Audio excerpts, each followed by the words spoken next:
How's it going, everyone? Welcome back to another episode of Conversations, and happy Crown Jewel week to everybody who is excited for the WWE show live from Saudi Arabia this Saturday. It's going to be interesting.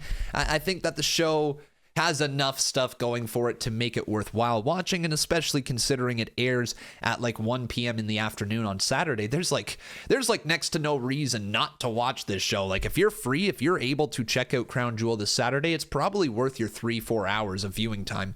However, I'm not free. I wish I was. I wish I was able to partake in the festivities with everybody and live stream my reactions like I normally do for WWE PLEs.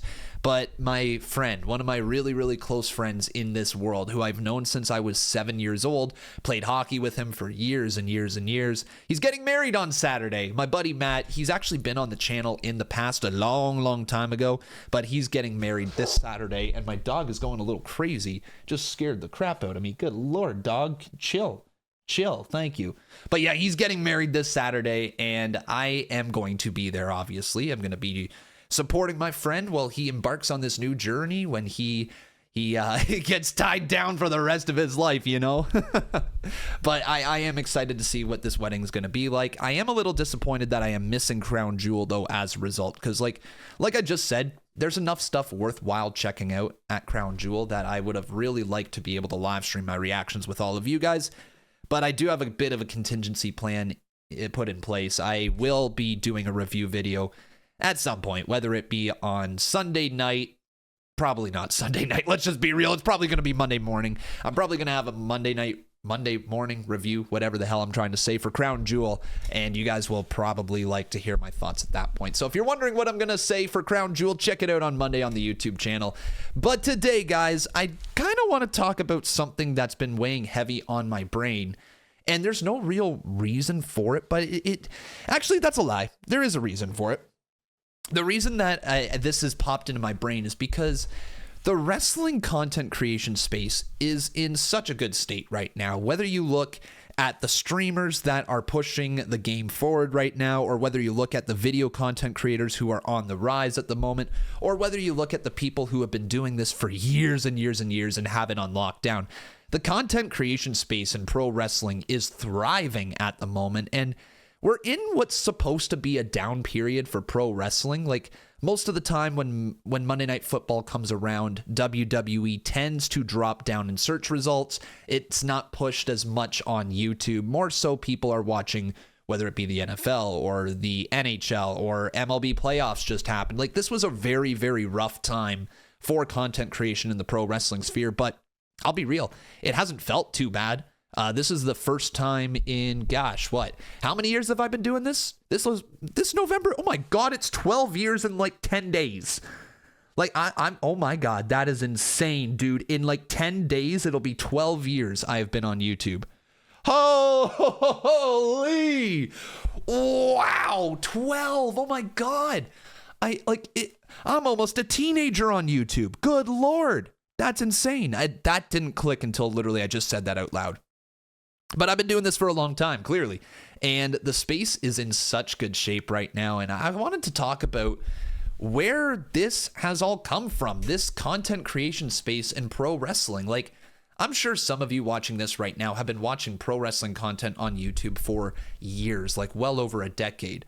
For me, I think I started watching pro wrestling content on YouTube 2012, 2011, like maybe 2011, and it really wasn't too much pro wrestling content where people are like breaking down the shows. It was a lot of just like clips and this happened on the show and this theory with somebody talking over top of like a video or some photos.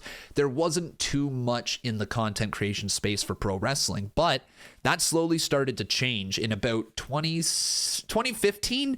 I think somewhere around 2015, we started to see the rise of like What Culture Wrestling and Wrestle Talk, two really big OGs in the wrestling space, where they really started to innovate the content on YouTube and try to make like it a fun space to watch. Like, I think Wrestle Talk was more so about the news and how they covered the news. But What Culture Wrestling, if I go back in those days and I think of people like Adam Pacitti, Adam Blampied, Jack the Jobber, the King Ross, What's his last name? What's Ross's last name? I completely forget. Ross something.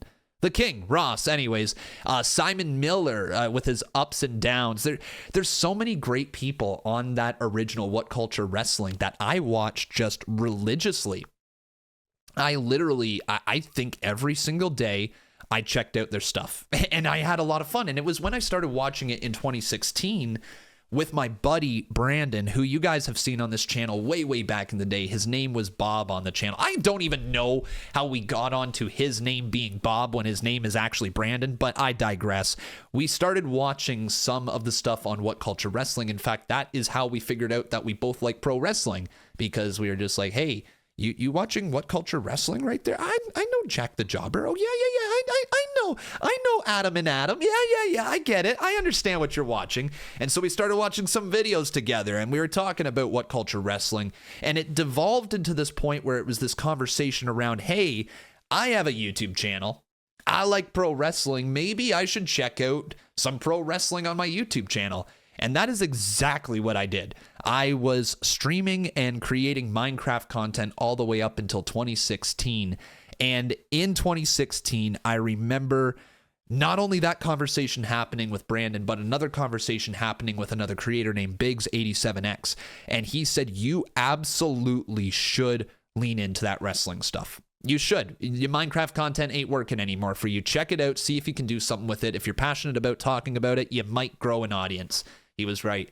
He helped me make my very first overlay. I went live with the WWE draft in 2016. And up until that point, I don't think I had videos that ever cracked like 20,000 views. I think most of my average was about 2,000 views, something like that. And it was just Minecraft content. It was going nowhere. And the very first live stream that I did with WWE content, with me watching the WWE draft in 2016, the brand split, got 100,000 views. It was nutty. I'm not even going to joke. Like, the numbers that I pulled then for that live stream are still great numbers by comparison. Yeah, there we go. By comparison today. Like, those numbers, if I hit 100,000 views on a live stream, I'm thrilled. I'm absolutely thrilled with it. And I hit that on my very first WWE live stream back in 2016. Or at least I believe it was my first WWE live stream. It may be like my second. I could be wrong with my memory, but it certainly was the biggest, and it was the one that started to take things off. And that's when I leaned into wrestling. I said, okay, yeah, we're going to absolutely try to lean into this, and we're going to try to grow this wrestling channel now. And I said, forget about the Minecraft, forget about all the other gaming content that I have. We are focusing on pro wrestling. I think I continued some WWE 2K stuff at the time, but it doesn't really matter. It was all about the watch-alongs. And that was the rise, right? I started watching WWE Raw, 205 Live, NXT, SmackDown. I started streaming all of it, and it was a great time throughout 2017. The channel really started to grow. I remember streaming the Royal Rumble 2017, and that to this day is the reason that I am sitting here right now talking about pro wrestling, because without that stream, granted, the 100K stream was great, but the Royal Rumble stream was number 2 trending on all of YouTube, and it pulled in like over 800,000 views. We had 16,000 live people watching the main event of the Royal Rumble. It was just, to this day, it is my most viewed wrestling stream I have ever done, and there's only ever been one other stream that has topped it, and it was UFC, I forget the number, McGregor versus Nurmagomedov. I've always struggled pronouncing his name. Nurmagomedov, something like that. Anyways, it was Khabib versus Conor McGregor, and I streamed my reactions to that, and that got like freaking, I want to say 1.4 million views or something ridiculous like that. I had like 34,000 people watching me during the main event, but that's not what I'm here to talk about. I'm here to talk about pro wrestling, and I'm not trying to flex here. I'm just saying this is my journey that I went through, just in case there's anybody else listening to this thing that is also on their own pro wrestling journey. If they're trying to develop their game over time, I want you to hear this, that it takes time. This doesn't happen overnight. Some people it happens overnight for, but most people it takes a lot of work and a lot of grinding and a lot of late nights and different types of videos trying out. You just got to try things. You got to keep at it, right? And I kept at it throughout 2017. Saw incredible growth in 2017. The channel started taking off. And I was like, man, this actually might be something I can do for a living. Like, legitimately, I might be able to do it for a living. And then 2018 happened, and there's something called the adpocalypse. Now, I think the adpocalypse started in 2017, but it was really felt throughout 2018. The adpocalypse, no, actually, hang on. Maybe I'm wrong with that. I think it was earlier 2017. It doesn't matter. It still was felt throughout 2018. But when the adpocalypse happened, for those of you that are not part of YouTube before 2017, it was a completely different place. The adpocalypse in 2017 is basically this time where a bunch of advertisers saw their ads being advertised on videos that weren't necessarily the best, whether it be including political discussions that people don't wish to touch on, whether it be insensitive acts like, faking pranks or faking like different types of scenarios in real life for views, and then diving down like a deeper rabbit hole where some sexual stuff was being shown, or there was some very violent and graphic stuff being shown on YouTube. And YouTube, it's almost like the state of Twitch right now, where Twitch has a bunch of advertisers threatening to pull their ads off of the website until they clean things up. That's exactly what happened on YouTube in 2017, and ads actually did pull from the brand. YouTube didn't change things in time, and the ads said, okay, we're out of here.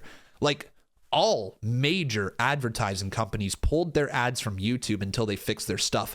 And so YouTube implemented a different type of algorithm, which would push different types of content that would be more advertiser friendly to viewers, which is why 2017 things changed, which is why you went from being able to watch pretty much anything on YouTube to, well, it being very heavily moderated. It's all because the advertisers pulled their stuff. And I went through that, man, because literally as soon as I started thinking about, man, this could be a job, adpocalypse happened. And revenue, I'm just going to put this out there, okay? Just to put it into perspective. And this is, again, not trying to flex. I just like people to understand where I was at this point. I was going from making about $250 to $300 a stream in early 2017 to about $10. That's what I went through, and streaming changed overnight. The way they recommended live streams changed overnight. Everything changed because of the adpocalypse, and it makes sense, right? If you think about it, advertisers are far less likely to want to advertise on a live stream because you can't control what's going on and you don't know what's about to happen, and maybe something is going to happen that your brand is then associated with, and you don't want that. So they pulled a lot of ads from live streaming until YouTube figured out how they wanted to make this platform work and how they wanted to make the algorithm work. And that's how we got here. That's where we're at. It's still the same type of algorithm. It's just kind of developed since 2017, and the type of content that's allowed on YouTube has also developed since then. But one thing that did come out of the adpocalypse was it forced wrestling creators to be more innovative, I would say. And I think that's a very fair way to put it, because beforehand, the wrestling stuff outside of Wrestle Talk and What Culture Wrestling was all very much the same. It was just list videos with a person narrating over top, or it was a 2-minute snippet of something that happened on the show and somebody wants to talk about it, but not at length, but also include the actual video. All that kind of changed and forced wrestling content creators to be a lot more innovative. And that's when you started to see the rise of different types of channels in the pro wrestling space. And there's far too many to go over, but you guys know the ones that started coming up, whether it be the movement from What Culture Wrestling over to Cultaholic, whether it be the rise of like Stash Club, or the rise of, oh goodness gracious, Dank Ops. I know Chris Dank has been around for a long time, but BDE rose up through this time. Goodness gracious. I could probably go over so many different types of names, but you guys know the big ones that rose up throughout this time. That was when content creation started not only just being about the pro wrestling industry, but also somehow incorporating WWE 2K, because if you had your WWE 2K stuff, you could then talk about the actual world of wrestling, but then you could also send it back over to 2K and it would keep those viewers interested. And that became the norm moving forward, integrating WWE 2K content and real life conversation about pro wrestling. That obviously didn't stick around forever because eventually the WWE 2K people became the 2K people, and the pro wrestling conversationalists, I don't know, that's a weird one to go down. Anyways, the people who talk about pro wrestling were over here, and it just became a pretty big divide once again in the industry, and there wasn't a lot of crossover for a long time. Okay, that's the backstory. That's the backstory before I started like really rising up being a streamer, okay? We're talking like this is 2018, maybe going into 2019. Like we're still pretty early on, okay? And Conman was learning. He was learning how to be a streamer. He was learning what was good, what you should and what you shouldn't do and all of that. And one thing that I learned that it's interesting because I learned it back then and it doesn't apply today, which is very, very interesting because at some point along the line, things changed. I got a copyright strike back in like 2019, and it was from none other than AEW. And this was the very first time I had actually had my stream taken down, and what it meant was that I couldn't live stream on YouTube for a week. They took away my ability to live stream, to earn revenue, to earn income for a whole week because I was streaming with my audio in the background. Now, I still kind of am bitter about it a little bit because to this day, there has never been any other issues with having audio in the background and reacting to a wrestling show. But this was the first time I actually experienced it. And the backlash that I got on it was very interesting because I tweeted out saying that AEW took away my ability to earn income for the next week, while other people are like live streaming their reactions to the show. A lot of people just kind of clowned on me saying like, wow, you're going to have to go find a real job. You're going to have to go out there and get an actual job, not just sit watching wrestling. And then this other guy is like, well, he had the audio in the background. What the fuck did he think was going to happen? And it's just like, I got in my own head and I convinced myself that I was doing shit wrong. Because it was like, yeah, you know what? Maybe that dude over there, maybe Adam4509 over there or whatever the hell his username is, he thought, yeah, you shouldn't do it because it's copyright. And it's like, yeah, you know what? That's kind of accurate. I maybe don't have the rights to this, so maybe this is going to be a thing that I have to change moving forward. And I tried changing it a little bit. I tried getting that audio all the way down, but I never experienced it ever again. Like the only time we experience issues as pro wrestling content creators live streaming our reactions is pay-per-views. And generally that's after the show happens, and they don't take down the videos. They just issue a block, meaning that the video can't be seen publicly, but it's not going to harm your account standing. That's really all we run into today. But AEW did take my video down in the past. They did issue a copyright strike, did prevent me from streaming for a week, and it sucked. There was no other way to put it. It sucked, and it made me very, very conscious moving forward because I thought this thing could just be done at any given time. If these companies say that we don't want you streaming anymore, we don't want you reacting to our shows anymore, and you cannot even broadcast the audio. Hey, Tucker, you're going to leave that blanket alone, aren't you?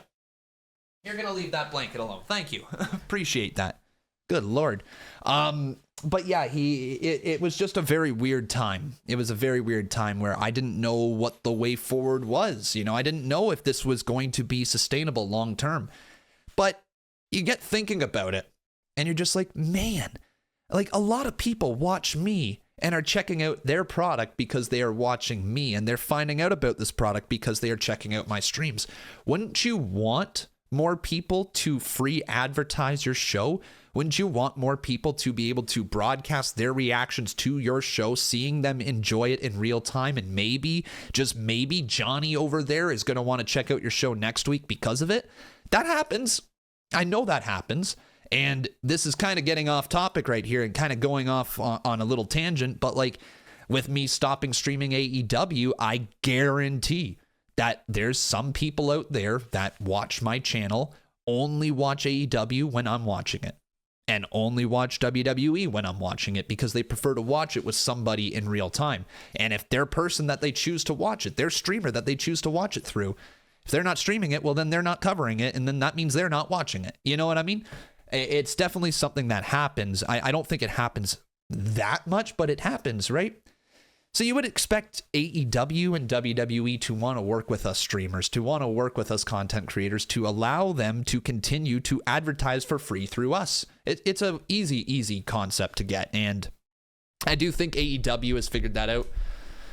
I do. I know WWE has figured it out. I've literally talked to people in WWE that have outright said, we love what you guys do. We love watching you react to the show. It's free advertising for us, and we would love to continue to see you reacting. Like, this is straight from the horse's mouth, okay? That is straight from WWE. They like what us wrestling reactors do. They love watching us react in real time to their shows, and that's part of the reason why they've put people like myself, Santi Zap, Wheezy Blonde, Mr. Tesh, Mini Portable. They've put us on Monday Night Raw. They've literally had our reactions show up on Monday Night Raw. I think it's been on Friday Night SmackDown in the past. They included some people in the WrestleMania documentary. Not me, though. Damn people. I still take that personally, okay? I don't know why. You put all my friends on there and I didn't get included in the WrestleMania documentary. And I don't care if you know who you are if you happen to be watching this from WWE. I don't care if you apologize directly to my face, okay? You didn't include me in the documentary. Conman be salty.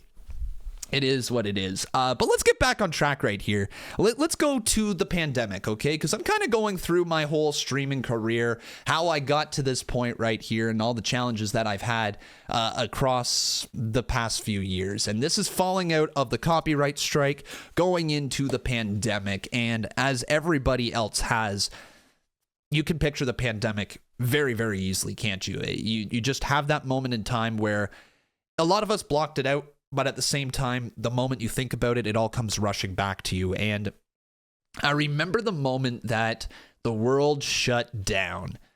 And there was all this conversation about, will WWE continue? What's going to happen with WWE? Are they going to force wrestlers to perform? What is it, right? The world was in a crazy, crazy state. And once WWE figured their stuff out, we were streaming our reactions to it, and I noticed something. A lot of people wanted to check out pro wrestling during the pandemic. There was no real live sports on. There was just pro wrestling, and yeah, it was an empty arena, but a lot of people came in to check out what WWE had going on. And it was throughout this time that I started forming a really close connection with my chat. Now, we can talk about parasocial relationships all we want. We can talk about how people watch somebody through a computer screen and they think legitimately that they know this person. Look, I'm Connor. I've always been open and honest with you guys, but let's be real.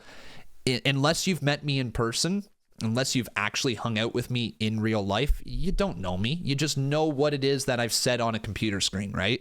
I don't try to hide anything. I'm not trying to be like this sketchy individual or anything, but like even the people that you think you can trust the most online, you can't trust them because it's an online personality, right? They can literally have any face, say anything, spew any words that they want at all, and it is just fact. That's how they're presenting themselves. So it's how you, the viewers at home, are digesting the content. And so these parasocial relationships started to begin a little bit, I noticed. Some people in my chat who no longer chat in the chat definitely got really, really invested in the live streams and the pro wrestling sphere and the people that discussed in the chat. And look, people made friends, great. People made really good friends. And then some people thought that they were my best friend, that they thought that because we interacted and because I read out their super chats or something like that, that I owed them the world and that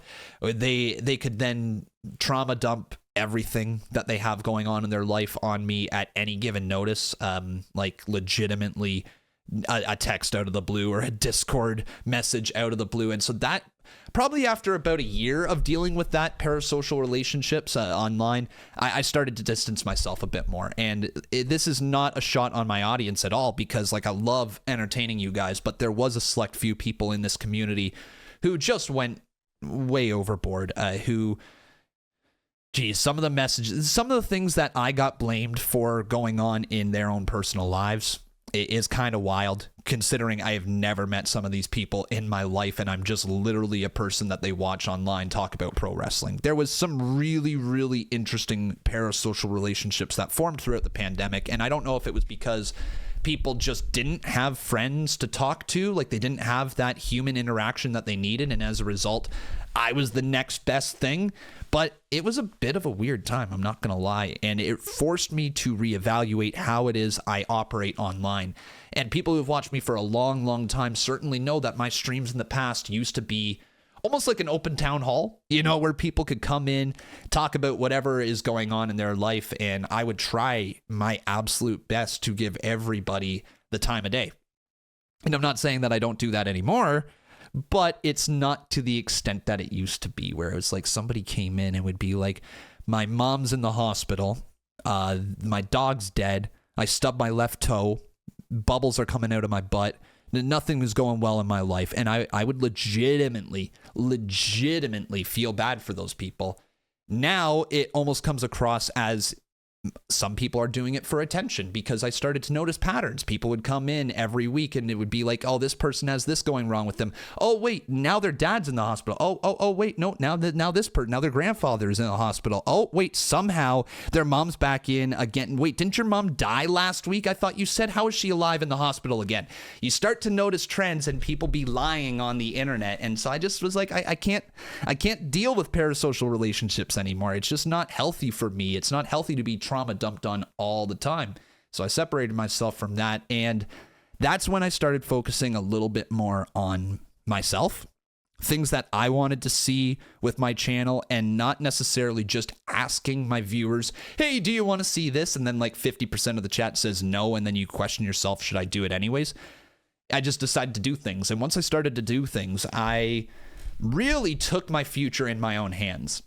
And opportunities started happening for me, and I found that I was going to go in a different direction from just YouTube. After all this time, I built up this audience on YouTube. It was really like my baby, you know, YouTube. This video that you're watching, this video that's on this channel right now, you're watching the same channel that I've had all these years. And I got an offer from Twitch. Like in 2021, 2022 or 2021. I can't remember. I think it's 2021. Jesus, now I'm struggling to remember. Anyways, whatever year it was that I got the offer from Twitch, it was like one of the most difficult decisions I had to make, because I was essentially... The offer was for me to live stream my reactions on Twitch, no longer on YouTube. That's what the offer was. And during that entire time, I felt like I was betraying the people on YouTube a little bit, you know, where I was like, this isn't necessarily what my YouTube audience wants to see anymore. You know, they want to see me live on YouTube. They like how it's set up on YouTube. They don't want to have to go and make a new account and go follow me over on a different site and all of that. They don't want to do that. So how do I go in this direction when I know they don't want to do that? And that's when I was like, dude, do it for yourself. You have been streaming for a long time. It'd be nice to have a little bit of stability. And the contract lasted for 8 months. I was expecting it to go longer. Personally, I was expecting it to be a year or two, but like the contract was still very, very beneficial to me, and it opened up a bunch of different doors that I didn't expect. And it also forced me to be a better streamer, because I went from streaming on YouTube to streaming on Twitch. And the way that you interact with people on Twitch versus YouTube is very, very differently. Twitch is more like people are 100% clicking onto your stream because they want to watch a live stream. And YouTube is more like people are clicking onto a YouTube channel, but chances are they want to watch a video more so than a live stream. And so once they get you into that live stream, they're maybe not interacting in the same way. They're maybe more passively watching. It's like, okay, this is a cool video I can throw up on my TV or something like that and just watch passively. Twitch chat is actually chatting, and Twitch chat is actually being interactive with the chat and all that stuff. So it taught me to be a little bit better of a streamer. It taught me how to interact with the wrestling community some more. And that's when I started to learn that there was so many more people in this wrestling community doing wrestling live streams. Like, I thought I was on my own little island for a while. Like, for the longest time on YouTube, I'm pretty sure the only people who did actual wrestling live reactions was me, Wrestling Days, and I want to say Gritty Urban Saga. I don't think there were anybody else actually doing wrestling watch-alongs every single show. I think some people did them for like pay-per-views. I want to say like Pulse did them for pay-per-views back in the day.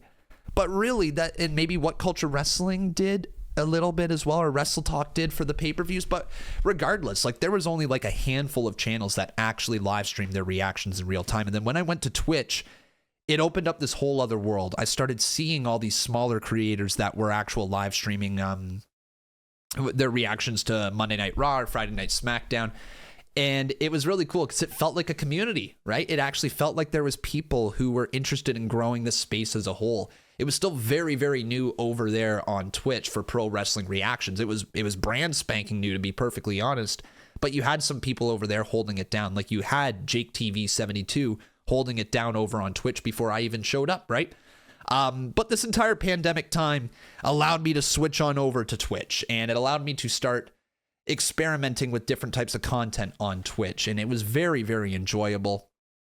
And that's when a lot of stuff started to move in the pro wrestling industry as well. Now, I was number one for pro wrestling reactions on Twitch for quite a while. And it wasn't until, I want to say, 2023? I want to say early 2023, maybe on the road to WrestleMania 39. Maybe around there, something like that. My time frame is a little bit wonky, but somewhere around there, I started to notice that there was more really good, like really, really good wrestling creators starting to pop up on Twitch. And one of them that popped up was, and you guys are going to know the name, okay? He's a good friend of mine, Mr. Santi Zap. I saw this name pop up, and I was still beating him in viewership, and I'm going to make sure he always knows that I was number one first, okay? But I saw this name pop up, and I saw his streams, and I'm like, damn, dude, we've got somebody new, somebody big on the block right here. And Santi just completely took the game and ran with it. And I will admit to this day, Santi Zap is a huge inspiration of mine these days. Getting to talk with the guy, picking his brain, getting the chance. And I really hate that I'm putting him over like this. All right, Santi, don't let this go to your head, okay?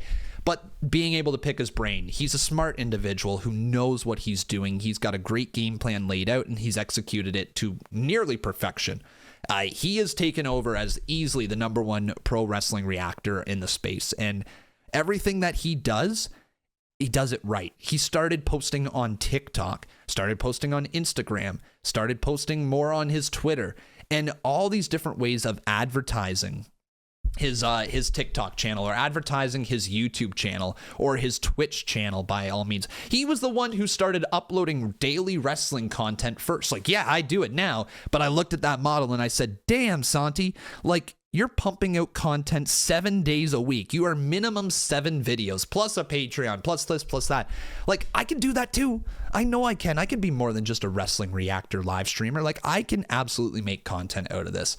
And so finding out that, hey, you can take your reaction content and put it on TikTok, put it on Instagram, and put the actual video with it. Like, people can watch your reactions with the actual video. It was a light bulb moment went off, and that this opportunity to grow just outside of this little tiny wrestling reaction bubble that I had, and like actually start to see this business grow, you know, starting to reach 100K. We just reached 200K over on TikTok, starting to get lots of followers over on Instagram, and those reactions pulling in 10,000, 15, 20, 30,000 views on Instagram. We're talking millions of views over on TikTok. Like, incorporating that into the pro wrestling sphere was one of the best things that could have happened. And that direction was literally what saved, in my opinion, the wrestling reaction sphere. I don't think the wrestling reaction sphere was ever going to die, but it certainly wasn't going to explode like it has. Now we've got all these amazing, and I truly mean amazing, wrestling reactors on just Twitch or YouTube or whatever. Like, there's so many great people. Santi, Wheezy, Teshk, Mini, Jake TV. I could keep going on and on and on about all these great creators that have come into this space and have just changed the game. And now what feels really cool is that I'm no longer just on this island by myself. Like, I've got not only these people that watch me all the time, and it's you guys at home. Thank you very much for your continued viewership. But it's not just you anymore that I get to interact with. I actually have people that I get to talk to about the business. I get to talk about live streaming and pro wrestling content creation and like, you know, the negatives that come with it, the mental health stresses that happen alongside with it. Like, getting to chat with both Santi and Wheezy at TwitchCon was probably one of the best things that ever happened to me. I've come back completely energized from that and have just changed my entire content strategy to the point that I never thought I would be doing this much wrestling content. But whether it be, like I said, I now have my YouTube channel that posts every single day. I have Conman Reacts that posts pretty much every other day. I have a Reddit page. I have an Instagram page. I have my TikToks that get lots of short form content on top of my actual clips. And then my Twitter as well. That has just been, I've been very, very interactive over there with it. It's so cool to see where we are at, because it feels like, if you picture back when gaming started, like, think of Black Ops, right? Think of the OG Black Ops on YouTube. That's where I'm coming from, okay? And where you had all these people who were like playing the game, but then slowly over time you got personalities that evolved out of them, and those personalities continued to grow, and as a result lifted the whole industry up with them. I think that's where we're at for pro wrestling content creation. I think we have a group of people who are like-minded, who are trying to elevate the game together at the same time. And I think you have a lot of people seeing that, and they're ready to jump in as well. So we have the next wave of creators coming up. And I think that could be one of you listening right now. If you made it this far into the podcast, you clearly have some sort of interest in pro wrestling content creation. So if I have any piece of advice to any of you that are aspiring content creators or just starting out, or have already been doing this for a year or two, listen up, okay? Pro wrestling content creation is not easy. It is a game that never stops. There is no off season. But that means, because there's no off season, that it is entirely up to you how hard you go in the paint. If you are willing to put in the time and the effort to create content, there are viewers out there to watch. If you are willing to look at what other people are doing and say, how can I do that better? People are willing to watch. Take a look at the industry. Take a look at what people are doing. Take a look at what people are not doing, and try to fill that hole. If you're asking me right now, can I just jump into the wrestling reaction game and post my videos on TikTok and I will blow up? The answer is no, you won't. You might, okay? You might. There is probably a chance that one of you listening, if you do it right, you could blow up just off wrestling reactions. But with all the names that I said, it's just getting more and more crowded, right? We are no longer right at the very start of this. We have started to take off. We are on the roller coaster already. No longer are we just going up. The roller coaster started, okay? Like, we are on the ride. But the question is, can you jump in? Like, you know, it'd be weird. It's a weird metaphor, because like, you can't jump into a roller coaster once it's already gone up the hill, but like, pretend you can, okay? We're just about to go down that drop, and we're about to take off for a huge ride with the launch of Netflix. Are you in? Are you on board? Are you ready to change the game with all of us wrestling content creators? And if the answer is yes, then get creating. What you waiting for? This is a great time, man. We've got the Royal Rumble coming up. We've got WrestleMania on the horizon, the launch of Netflix, Monday Night Raw and SmackDown seemingly going to 3 hours. There's a lot of good stuff happening right now, and a lot of content to talk about. Plus, be innovative. Try different games. Try different styles of videos. Be unique. Be yourself. Have fun with it, because the pro wrestling sphere is growing every single day. And if you can jump on, if you can be a part of this wave right here, dude, it's going to take off in the next couple of years. We are seeing something unbelievable happen in pro wrestling content creation right now. Join, all right? Start. Just post. That's all you got to do. But guys, that is, holy shoot. almost 40 minutes. And I could talk more. I could go in even deeper if you really wanted to. A deep dive into my my history, some videos, what worked, what didn't work. But like, that's the state of the union, I guess you can say, on pro wrestling content creation. Let me know your thoughts down in the comments. Let me know if you guys have thought about being a pro wrestling content creator but haven't taken the jump yet, and why haven't you taken the jump yet. Thank you for listening, everyone. Have a great rest of your day. If you want to check me out over on Patreon, be sure to. You can get access to this podcast a little bit early. I'm going to be better with posting it earlier over on Patreon because, like, let's be real, you guys deserve it to be posted even earlier, okay? So podcast over on Patreon, you get early access to it. We have our Twitter, we got our Instagram, we have our YouTube, we have our Twitch, we have everything we talked about here today. You can find me at Conman167 on any of those social medias. Seriously, thank you for listening. I hope you guys enjoyed, and hopefully you learned a little something here about this podcast and how to be a pro wrestling content creator. Take care, everyone. Have a great day.